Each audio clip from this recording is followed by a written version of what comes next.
now companies have to think about responsibility with the data. How should they share it? How should they use it? How long do they retain it? Because there hasn't been this thought. For so long, they've just been at the buffet bar piling on their plates, and now they're overweight and have to get back into shape.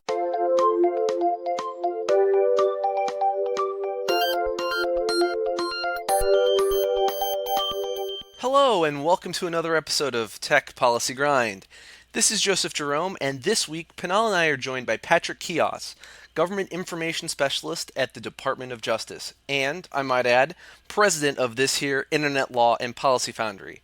Our wide-ranging conversation this week, recorded in the immediate wake of the Cambridge Analytica scandal, covers Patrick's work in finance and Maryland state politics, and how sharing a timely term paper was a really useful career stepping stone. As someone who's constantly befuddled by folks' unwillingness to share the things they write, it's good to see someone getting some mileage out of their writing. We also talk a bit about the future of the Foundry and what's to come. Hope you enjoy the show. What I am grinding for is social stability. And I know that's kind of very broad, but I am from a rural community. My hometown had exactly 340 people. We didn't even have a stoplight. And so I grew up in a very remote part of the eastern shore of Maryland. And I had the very good benefit of going to school, high school in DC. So I got access to computers and internet and everything that came with it from early on, but I didn't get it in my home. I was stuck with dial-up modems, and at the time, dial-up was still long distance. So it was like $4 a minute to be on the internet. And I'm not made of money. I'm a farmer. So Wow. I did not get access to that. And right now, as we're talking about all the issues that we are currently facing with Cambridge Analytica, data privacy, and how platforms and enterprises are using what we do online, I think what's going understated is that a lot of people aren't digitally literate. Like a lot of people I know don't even have an email address, which Really? Still? I'm sure to a lot of people listening to this will be like, what, that's a thing? But it is a real thing. And as everything moves to online platforms, to digital means of transference, the people who don't know how to use it are basically lost out in the dark. So, But do they have smartphones? They do, but a lot of them can't afford to have data access on it all the time. Right. So they rely on free internet, whether that be from public libraries or McDonald's, and that is not always an option to them. Digital divide questions, I think, weigh on a lot of people in Silicon Valley and in DC, particularly if you're in civil society. But everybody seems to just sort of be more government intervention here, more private initiatives there, philanthropy. And at the end of the day, some people are still being left behind. What do you got? What's your magic bullet? So my magic bullet is to include digital literacy within the school curriculums, because I think that will help people coming up. And then for people outside of education systems, I think instead of having unemployment or retirement, I think there should be more incentives, tax incentives, what have you, to re-education programs, not just handing out certain stipends, because that way it forces people to engage and learn the skills that they will need moving forward. Because despite what many people may think, we're not moving back towards a manufacturing-based economy. So can I push you on that, though? Because everybody needs to be retrained. I, as a lawyer, should probably understand more about coding. Everybody should, certainly, if we want to talk about privacy or Cambridge Analytica, everybody should dive into Facebook settings writ large. But, and this is, I think, what captures like what's really happening in our society right now. Not everybody wants to be a coder. Not everybody has mathematical skills. What are you going to do for people who, A, don't have the inclination to restart a career, or just don't have the aptitude? There are going to be some people who don't want to do it, and you can remove some of the incentives that allow them to kind of sustain a non-digital life. And not everyone's going to be a coder, so you don't have to force that upon people. But providing incentives for them to learn whatever forms of digital literacy that they may want is a more worthwhile task than just letting them continue being in the dark. And I think that the solution is going to be very municipal based and state based, because a federal solution is not applicable. And as we'll talk about later, like I worked in state and local politics, and I can tell you that there's an enormous difference between the two, and the difference between state and federal is even greater. And so there is no one broad solution. It's going to be very incremental, very localized, very tailored, that is appropriate for that group. And it sounds like, Patrick, you're not saying that necessarily everyone needs to like learn how to code or go to a boot camp, but like, you know, really teaching people how to be more independent and doing like basic transactions online, even that we all do every day, every minute on our phones and take for granted, that other people wouldn't even know how to start that process. Exactly. And I don't think we're going to train an entire generation of people who will be the next coders of the next platform. We need more broad-based tools. Like I am kind of sick of explaining two-factor authentication to people because it should be really common sense. Everyone has this tool available to them that would allow such greater level of security, but it's so limited in its usage that people just don't know. And that's the real issue. People don't know what's out there and what's available to them and what they can do. And because they don't have this knowledge, they just kind of throw up their hands and say, well, it's beyond me, so I'll just kind of accept the status quo, which and not everybody has grandchildren that they're close to, that they can, you know, learn from. Exactly. And that's how people like me become the go-to in my building. So what's your skill set? How do you go from middle of nowhere farm to Washington, D.C. talking tech policy? You guys don't want to bond about farms, Joe? No, I've put that in my past. I don't know about you, Patrick. So I still remain very engaged in my community. I don't think that moving away is the solution, just because I love where I grew up, the Eastern Shore of mighty Maryland, as I like to call it.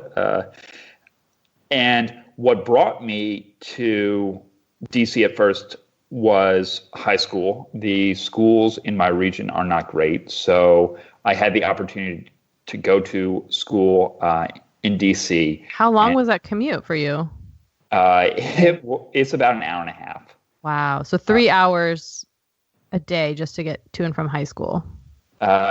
Sometimes, yes. My father's a small business owner in addition to be a farmer. And so his business has a house in DC where he operates out of. So we live there a few days a week, but continued operations on our family farm during the weekends and the holidays. Wow. And actually, so in high school, my family lived there, and in college, I stayed at my farm throughout the summers by myself and operated my farm by myself and kind of oversaw things there while my brother and sister and parents were in DC, which was pretty interesting and led to some situations which they... Wait, it was literally you and the animals on this farm? Do you know how to fix tractors? It was an agricultural farm.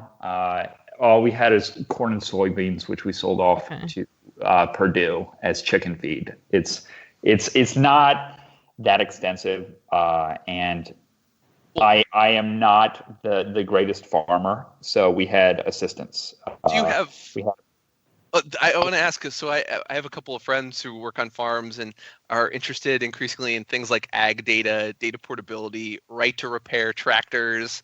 I don't know if that's anything that you gained any insight from during your summers on the farm, but I have a fair amount of interest in not only like agricultural data, because as we talk and coming full circle to where we started, of what can we do to modernize people's education. Like my grandfather was a farmer, his father was a farmer, and back in the turn of the century, it took 50 people to cultivate a farm, and it was about 18 bushels of corn per acre. Now it takes one person on a tractor to cultivate about 52 bushels per acre. So it's the technology that is moving us forward, and you can't really stop it. You just kind of accept and learn how to use it better. Why law school? We still haven't even got to how you get into tech policy here. This is the longest getting to your journey ever, but it's a good thing. Yeah. So I stayed in my hometown because during high school and college, I worked for my community bank, and I rose up the ranks, started as a file clerk, and then my senior year of college, I worked for the bank president kind of as his right-hand person, and he was grooming me to manage / take over when he was set to retire. And my senior year, we sat down, we had lunch, and I was like, I think I can move beyond this. And I think I would like to see what things are like working on a different level. So not just like a community bank, but a national bank, and really going deep into how the markets work and how finance works. I landed a job working in a very small investment bank, boutique bank in Washington, D.C., doing capital real estate financial analysis. This was right after the economic downturn of '08, and I saw just a lot of the malfeasance in the market and how some people were operating. And I was like, I like the work, but I don't think I would get a whole lot of satisfaction out of doing this as a career. And the money was good, but it wasn't good enough to keep me there. So I knew that I was going to get an advanced degree, and I was on the fence, MBA versus law degree. And my boss at the time, he sat me down and he said, an MBA, that's a dime a dozen, but a law degree is something you can actually use and something that distinguishes you from everyone else, because it allows you to act in a way that other people can't, who are not attorneys. And wow, I think that's going to be our pull quote there. I've never seen somebody so complimentary of attorneys. Right? Well, he's an attorney too. So, it was a little self-serving, but he's absolutely correct. And I think it's interesting because a lot of my high school friends the vast majority of them have gone to business school, and they're all either consultants or they're working for PE or VC firms. And it's just like, what is the point? And their entire point is just to make money. It's like, but there's so many issues right now. Don't you want to do something greater? And they're like, but the paycheck is good. So in law school, my first year, I was dead set on being a prosecutor. I thought I was going to go after financial crimes because I saw it, and I was going to correct it, one man army.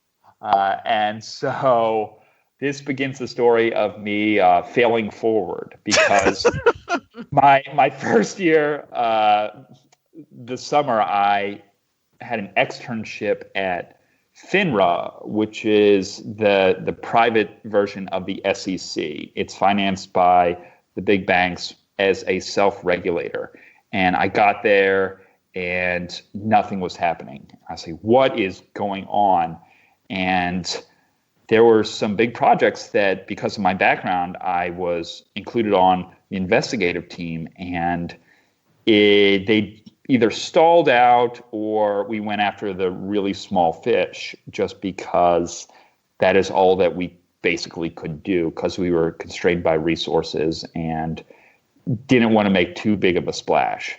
So at the same time, there was a pretty big investigation into a certain tech company who filed an IPO the summer before, and I got to participate in that. I was like, wow, this legal tech stuff is pretty interesting. So my second year, I went and delved into cybersecurity law and got a great course at the University of Maryland. Go Terps. I took the cybersecurity class. I wrote a term paper about the need for information sharing from the public and private sector, and sent this along to some people I've met at conferences and just people I knew around DC. Got hooked up with a person in the national security sector who had worked for a federal agency, and he said, all right, I think you should look into this. And so that was in the spring. At the same time, I had an internship with the Maryland Attorney General's office. I was working as a clerk, and I was brought in to do financial work, specifically mortgage-backed securities fraud, and ended up working on the state's complaint against one of the major credit rating agencies. So I worked for the state attorney general and the Consumer Protection Division. And then in the summer, actually started an investigation into a virtual law firm who was committing consumer fraud throughout the state. From that, I spun out into a different investigation into a self-deleting messaging service that the state was looking into at the time, which was pretty interesting. So that got me into the legal enforcement side of tech law and policy. And during my 3L year, I went full into politics. So I had used my connections and that term paper in the cybersecurity course, and I got a clerk position with the Speaker of the House of Maryland. And my focus with him was basically pushing through a cybersecurity grant to provide access and funding for education programs for cybersecurity and cybersecurity businesses. So what would you say is the state of, I guess, awareness? I mean, you've done a lot of stuff with a lot of different politicians, local politicians. Going back to where we started, do they know anything about technology? Are you sort of coming in and saying, hey, you could do mobile banking and they don't even understand this? Like, where are they at, and how does that connect to cybersecurity writ large? So, like most people, they are, for the most part, unaware, and they don't use these services that they really should unless they have to. I've been shocked by the rise in the use of Signal over the past few months, just because they feel like these deleting messaging platforms are more protective and for their own information and help them in the long run. So getting back to your question, politicians are just like other people. They don't know the specifics, and so that's when they bring in specialists like myself. And that's actually, after law school, what I did was I worked as a chief of staff to a Maryland member of the House, and my focus was cybersecurity and business development within the state, just because I had the technical background, the legal background, and also the business background. So I could talk to these people about what they needed on all three of those fronts. How does that translate to what you're working on today? Can you tell us a little bit about that? Sure. So during my work for this member of the House, I was at a conference and just met a member of DOJ. He's like, hey, I think that there's some really interesting opportunities for you in the federal government. And I said, really? I'm also working just on a side project. The ABA published a book on business use of social media. And so I wrote 2 chapters of this book on cybersecurity and governance usage of social media by businesses. And he's like, oh, that's perfect, because we see some stuff coming down the pipeline. And through him, through the connections that I made, I went in-house with the federal government. And did you have to put in an application through USA Jobs at some point? I did. All right. Is a nightmare. So anyone listening who's using any type of federal online application service, I know your pain, but don't be discouraged. It actually does reach people. It's not just a black hole service. So do you have any specialized technical training, or is this sort of information and expertise you've just picked up along the way? I don't have formal technical training. What I have done is I've gone out of my way, whether it be like Coursera, courses, online platforms, or just sitting down with people and having them explain it to me. Like in 2013, I came across digital currencies, didn't really know too much about it, but was really interested, and met a lady who actually runs one of the biggest digital ledger technology. Please don't say blockchain. Don't. No, in this episode. No. I am avoiding the buzzword of 2017 because I don't want to go down that path. But I met with her and I was like, what is going on here? So we spent a few hours just like talking it through, and she provided the basic technical components of what I needed to know. One of the things you wanted to talk about was data integrity. So the CIA triad. Who sits you down and explains this to you? And how do you pick the I from the C and the A to be the thing that you're interested in? So the CIA triad, for those who don't know, is the big 3 in data security, which is confidentiality, integrity, and availability. And I first picked this up in my cybersecurity class, and I really delved into it my 3rd year, and I talked with people as I was working in the speaker's office about what the 3 really meant. And at the time, confidentiality, data breaches, basically, was the big thing. Like, how do you know that the data is you can only access it?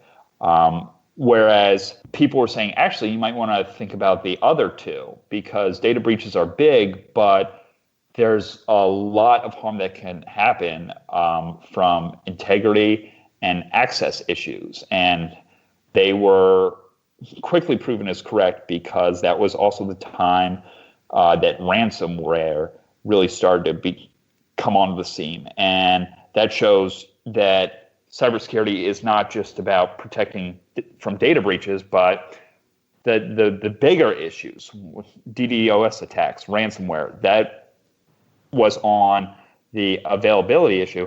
And then the integrity is what I focused on, because there is so much harm that can happen to businesses or federal agencies or even people individually if the information they have is intentionally altered for a malicious purpose. And the best example of that from the past year or so was there has been a proven breach of the SEC's filing system called EDGAR system, in which bad actors from the Balkans went in, changed a corporate's filing because they knew that this change would alter how the market would move on its projections. And basically they shorted the stock because they knew it would work in one direction, and they timed the move before the market did, and they made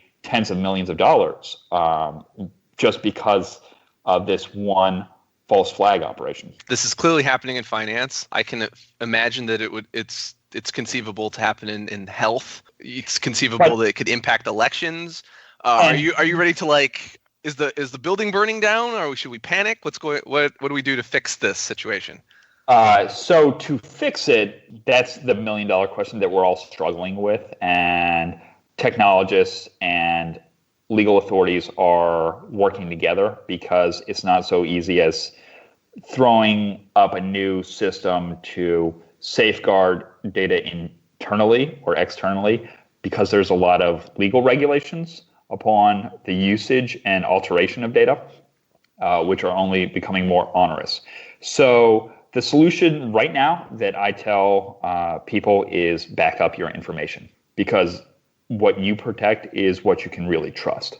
So you mentioned elections, and I know that we wanted to sort of talk about that a little bit, considering all the news that came out this week about Cambridge Analytica and Facebook and what else. So talk to us a little bit about election integrity and how that plays into this. Election integrity, from a data perspective, is a tremendous concern. And as a knowledgeable observer, I'm a little distraught by the solutions that are being offered, which, for those who are not tracking the legislation, senators and members of the House are saying, let's just go back to paper ballots, because we know paper ballots are trusted and they are infallible, which I don't think a backward-looking approach is really the fix. I think that people they can go to the digital and paper system if they want, but also just disconnect certain voting systems from networks and make sure that the voter database is sufficiently protected. So I have to channel CDT chief technologist Joe Hall, who would push back against you and say paper ballots, paper ballots, paper ballots. And I guess we have a very decentralized election system, lots of different states, localities, municipalities, federal government. Everybody has different standards. I think I agree with you, right, that we should just be disconnecting these voting machines.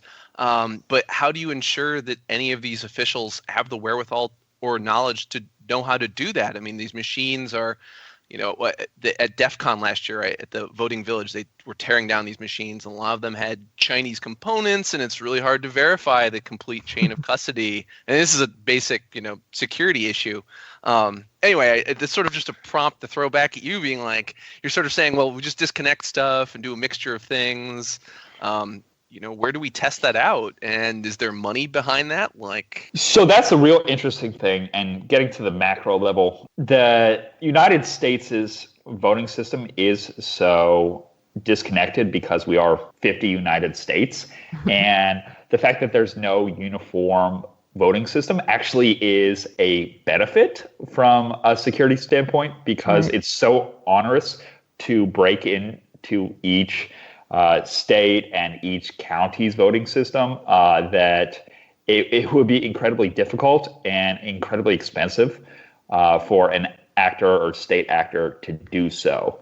But the best solution, as you kind of alluded to, Joe, is a federal funding program that I know DHS has walked down that road of providing states information and funds for new systems, because the problem that we're seeing recently is that states did purchase electric voting systems, but they haven't updated it, and they haven't really done anything to maintain the security protocols of their voting systems. They're just like, well, we have this great screen, so we're good to go forever. But that's why I think that's why I think that the shift is, especially in light of the Cambridge Analytica news this week, has shifted from security to data. and talking about, creating these, taking, this information from Facebook and creating these so-called psychological voter profiles, right? So, I mean, data, I read this article in the Economist a few months back that data is now more valuable than oil. And this is true because you're seeing it in terms of like the consequences of like an actual election, and taking just information and creating these little profiles about people and appealing to their to their psyche or whatever, so it's like, how do you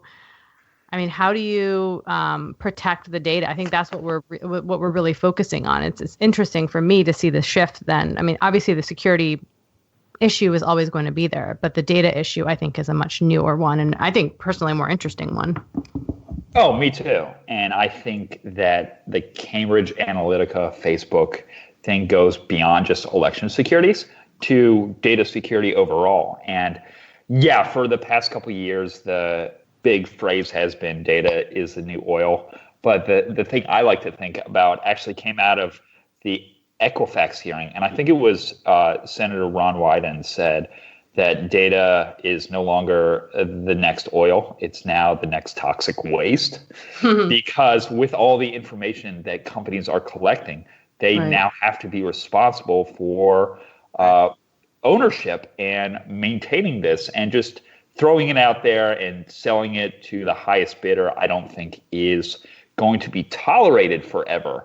And now companies have to think about responsibility with the data. How should they share it? How should they use it? How long do they retain it? Because there hasn't been this thought. For so long, they've just been at the buffet bar piling on their plates, and now they're overweight and have to get back into shape. And I think that's when, as like federal public policy, regulators can come in and say, like, all right, you can do this, you should do this, and oversight is necessary and appropriate at junctures like this. It seems to me that it's all sort of bad news, and we're all sort of throwing things at a wall to see what sticks. No. I don't take or subscribe to that defeatist approach. I mean, we're recording this on Saturday when there is literally the March on Washington for gun violence about to occur, because I think people have... Well, for preventing gun violence, let's be clear. Very good point.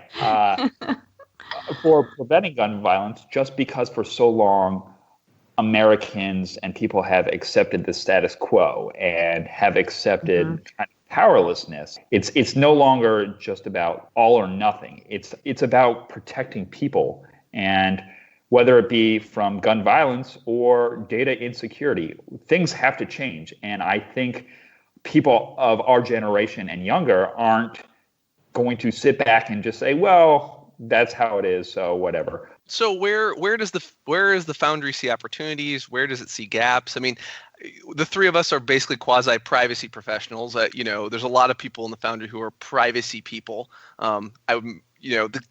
Which makes sense. Privacy is a big issue we've been talking about for most of this episode in the guise of security. But it's only one component of a huge range of tech issues.